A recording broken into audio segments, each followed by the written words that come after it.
कि धर्मेंद्र जी कार्रवाई की जाएगी। एक ट्वीट और धर्मेंद्र जी आप ही को, क्योंकि आप ही के नेता का है। हुक्मरान कह रहे हैं आवाज से आवाज दबा देंगे, जुल्मों से इंसाफ मिटा देंगे, चेहरे को पर्दे से छिपा देंगे। जनता कह रही है हद हुई, अब तक थिला देंगे, अब हम जुल्मी को हरा देंगे, हम हुकूमत को ही हटा देंगे। मतलब इसके भी कुछ शब्दों पर धर्मेंद्र जी, मैं इसलिए ये लिया है, भी कुछ शब्दों पर आपत्ति रही है ना। और एक और महत्वपूर्ण बात जो राज्य भी और अभी लगातार आती है कि ये कहा जाता है कि वो मठ के मठाधीश भी हैं। तो अगर कोई व्यक्ति संत है या भगवे में है या किसी मठ पे है, तो क्या उसका राजनीति करने का अधिकार खत्म कर दिया गया है? क्या वो देश के अंदर भगवा पहनने के बाद राजनीति नहीं कर सकता? यहाँ ये भी है, क्योंकि लगातार ये बात भी लगातार चलती है कि वो तो भगवे में रहते हैं, वो तो मठाधीश हैं, वो तो ये हैं। अरे भाई कोई भी है तो वो भी भारतीय, और जो व्यक्ति भारतीय है वो कोई भी है, वो कोई भी लड़ सकता है, वो चुनाव में किसी भी पद पर पहुंच सकता है। या भगवा विरोध का कारण है, एक बात। दूसरी बात, फोटोओं को लेकर कहा जा रहा है धर्मेंद्र जी की भारतीय जनता पार्टी का सीधा सीधा आरोप है कि डर आपको है, डर समाजवादी पार्टी को है कि पर्दे खुलेंगी तो बुलडोजर चलेगा। धर्मेंद्र जी जी नमस्कार। संजय जी, हम लोग तो बुलडोजर की मांग पहले दिन से कर रहे थे, जिस दिन से ये प्रकरण शुरू हुआ। दो तीन महत्वपूर्ण बातें हैं। आपने सवाल किया भगवा पर, मठ पर, किसी को आपत्ति नहीं साहब, बिल्कुल। लेकिन भगवा को लेकर के एक परसेप्शन है, समाज में एक सम्मान है, एक इज्जत है। उस वस्त्र को धारण करने वाला भी कोई व्यक्ति, उसके प्रति आम जनता की सोच बदली रहती है कि वो सच बोलेगा जब जबान खोलेगा, सौम्य होगा, उसके जबान से, उसके मुखारविंद से अच्छी बातें निकलेंगी। धमकी, क्रोध और झूठे नैरेटिव से ये उम्मीद उस वस्त्र से नहीं आती, इसलिए सवाल उठता है। सवाल ये नहीं है कि उनको अधिकार नहीं है। हम आते हैं जो महत्वपूर्ण सवाल जिस पर आपने कहा, कोडीन पर। देखिए कोडीन पे है क्या? कोडीन पे मुख्यमंत्री जी कह रहे हैं कोई मौतें नहीं, तो ईश्वर कृपा है मौतें नहीं हुई। तो क्या उत्तर प्रदेश ने अवैध ट्रैफिकिंग और नशे के कारोबार को मान्यता दे रखी है कि वो मौतों का इंतजार कर रहे थे? हमसे वो कह रहे हैं 8 साल पहले से शुरू है। ठीक है साहब, कोई बात नहीं, उसको बाद में सफाई देंगे। 8 साल से क्या उत्तर प्रदेश की सरकार ये करा रही थी? इस पर संरक्षण प्राप्त था या क्यों कार्रवाई? कितने लोग इंस्पेक्टर्स के खिलाफ कार्रवाई हुई? कितने माफियाओं को जेल भेजा? कितनी बड़ी मछलियां जेल गई? एक तो ये, इसका मतलब आपके कहीं न कहीं संरक्षण, सरकार के संरक्षण चल रहा है। आंकड़ा है 78 लोगों को इसमें जेल भेजा धर्मेंद्र जी, ये तो अभी की लोगों बात को है जेल भेजा। नहीं, ये अभी की बात है जो 100 के करीब एफआईआर हुई, उसके सापेक्ष बोल रहे हैं। मैं पिछले 8 साल की बात कर रहा हूं। दूसरी बात संजय जी, बड़ी जिम्मेदारी से कह रहा हूं, आप जिस फोटो को चार्ज कराना हो कराइए। एक आप फोटो को लेकर के अपना कवर अप करने का काम कर रहे हैं, अपने को बचाने का प्रयास कर रहे हैं। जो खुद यह कह रहा है कि मेरा छोटा भाई है, हाँ परमानेंट मेरे साथ रहता है, मेरी गाड़ी में रहता है, मेरे घर में रहता है, मेरे वोटर लिस्ट में साथ रहता है, मैंने उसका 10,000 एकड़, 10,000 स्क्वायर फीट में, 1 लाख स्क्वायर फीट में हम दोनों के बड़े बड़ी कोठियां और मकान है, कोडीन के पैसे से बड़ी बड़ी गाड़ियां आ रही हैं। जो ये मना भी नहीं कर रहा है कि हम नहीं करते, उस पर क्या कार्रवाई हुई? उस पर क्या मुख्यमंत्री जी की जबान खुली? जो खुद कह रहा है।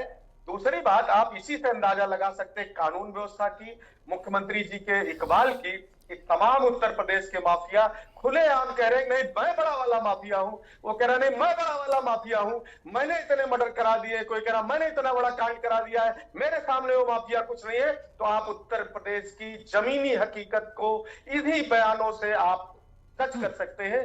किसी के कहने की जरूरत क्या है? प्रत्यक्षम किम प्रमाणम। मतलब धर्मेंद्र जी एक चीज तो मानेंगे आप भी कि अगर इस तरीके से माफिया बढ़ रहे हैं तो कार्रवाई और सख्त होनी चाहिए? बिल्कुल होनी चाहिए। बुलडोजर चलना कानून का राज, फिर बुलडोजर का अगर कानून का राज है, अगर कानून का राज है तो कोई माफिया खुलेआम टीवी के चैनल पर, क्या इसके पहले भूतो भविष्य आपको याद हो, ये कह रहा हो कि नहीं बड़ा वाला माफिया मैं हूं? कोई कह रहा है टीवी पर, जिसका नाम कोडीन में आ रहा है, वो टीवी का इंटरव्यू दे करके खुलेआम पैर पे पैर रख के पुलिस के पहरे में कह रहा हो तो मेरा छोटा भाई है, वो तो मैं देख लूंगा, वो तो पुलिस ऐसे कर रही है उसी दल को होकर के।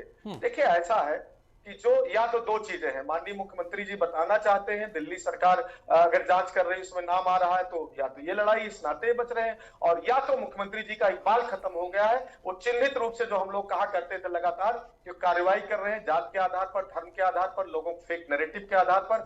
आप बताइए, जो खुद कह रहा है हाँ मेरे भाई ये मेरे लोग हैं, इन्वॉल्व है, उस पर कार्रवाई करने के बाद आए आप अपना ढकने के लिए दूसरे के साथ, नेता के साथ फोटो लेकर के आते हैं। अरे फोटो देखिए तो पूरे गए कि माननीय मुख्यमंत्री जी से लेके दीपक सोनकर जी के पार्टी के तमाम बड़े नेताओं के साथ वीडियोज होंगे, तमाम कार्यक्रमों के साथ अटेंड करते होंगे, ड्राइंग रूम के फोटोज होंगे। धर्मेंद्र जी, दिक्कत तो यहाँ एक और है ना, वो तो ये कह रहे हैं कि आप, धर्मेंद्र जी, हाँ आप ही से ले रहा हूँ धर्मेंद्र भाई, मैं ये कह रहा हूँ ना, वो तो ये कह रहे हैं, मैं आऊंगा सोनकर जी आपके पास आऊंगा।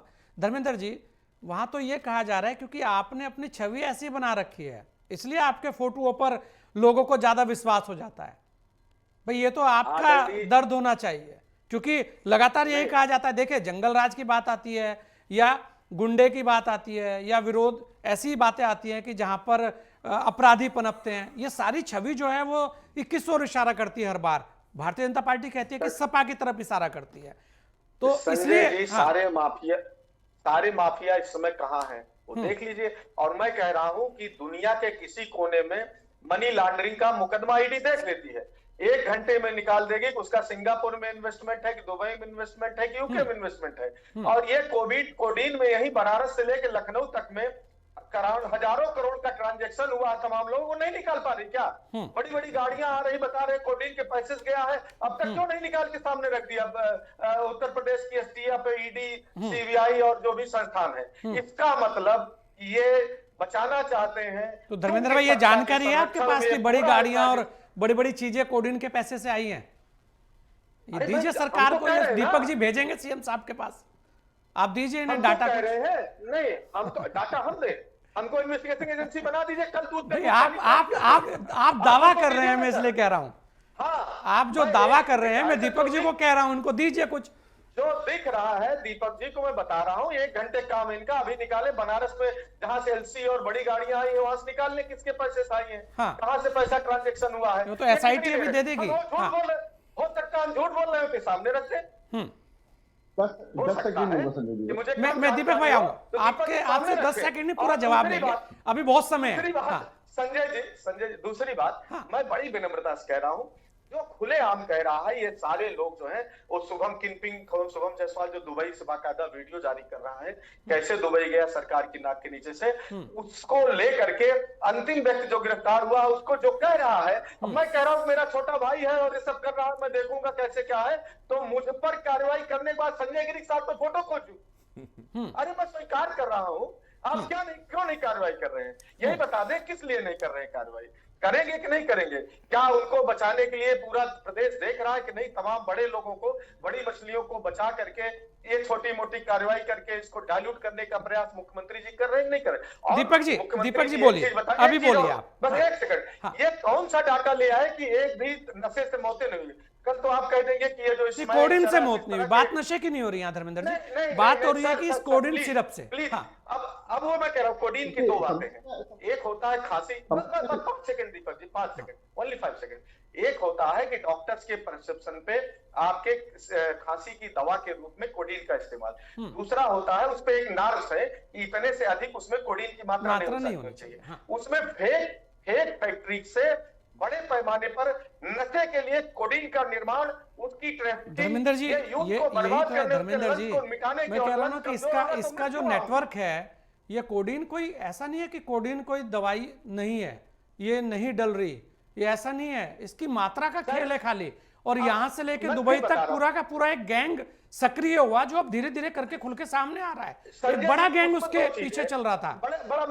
बड़ा माइन्यूट डिफरेंस है जिसको हम लोग पकड़ नहीं रहे हैं, या लोग ध्यान नहीं दे रहे हैं, जानबूझ के छुपा रहे हैं। माइन्यूट डिफरेंस ये है कि ओरिजिनल कंपनी से, ये भी एक बहुत बड़ा मामला, ओरिजिनल कंपनी से जैसे सिप्ला है या जो बड़ी कंपनियां हैं, उनकी दवा मान लीजिए 100 पत्ता आई, 100 सिरप आया, 1 नंबर बिलिंग पे आई। This is proper trading system. वो दवा आई, डॉक्टर प्रिस्क्रिप्शन में पेशेंट तक गई। ये डिफरेंट मैटर हुआ। उस 100 पत्ते या 100 कोडीन के सिरप की आड़ में 1000 कोडीन फेक फैक्ट्री से बिल्कुल, ये केवल भाई नशे के लिए कोडीन ट्रैफिकिंग हो रही है। कोडीन नशे के ये लिए कितना यूज हो रहा है, मैटर बस यही तो एक बड़ी चीज है।